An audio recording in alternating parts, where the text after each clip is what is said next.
রাশেদ একজন ভালো মানুষ ছিল, কাজ করত, দায়িত্বও নিত। কিন্তু তার একটাই সমস্যা, সে অতিরিক্ত চিন্তা করত।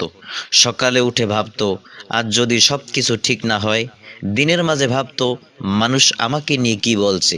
রাতে ঘুমাতে গেলে বুকটা ভারী হয়ে আসতো, ভবিষ্যতে যদি ব্যর্থ হই। একদিন ক্লান্ত রাশেদ পার্কে বসেছিল। এক বৃদ্ধ পাশে এসে শান্ত কণ্ঠে বললেন, তুমি এমনভাবে বসে আছো যেন পাহাড় বহন করছো। রাশেদ বলল, পাহাড় না, শুধু চিন্তা। বৃদ্ধ মৃদু হেসে বললেন, এই চিন্তাই সবচেয়ে ভারী বোঝা, কারণ এটা আজকের নয় কালকের বোঝা। এই কথা রাশেদের হৃদয়ে গেঁথে গেল।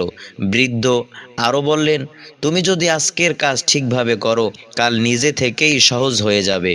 আর যা তোমার হাতে নেই তা নিয়ে ভেবে আল্লাহর সিদ্ধান্তে সন্দেহ করো না। সেদিন রাশেদ বুঝে গেল, সে সমস্যা নয়, সমস্যার আগেই কষ্ট পাচ্ছিল। সেদিন থেকে সে শিখল চিন্তা কমিয়ে চেষ্টা বাড়াতে, আর ফলাফলের ভার আল্লাহর হাতে ছেড়ে দিতে।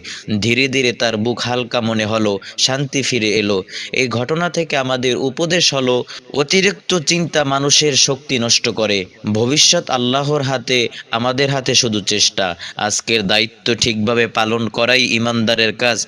তাওয়াক্কুল মানে বসে থাকা নয়, চেষ্টা করে ভরসা রাখা।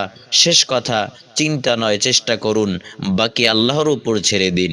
যিনি আজ দেখছেন তিনি আগামীকালও সামলাবেন।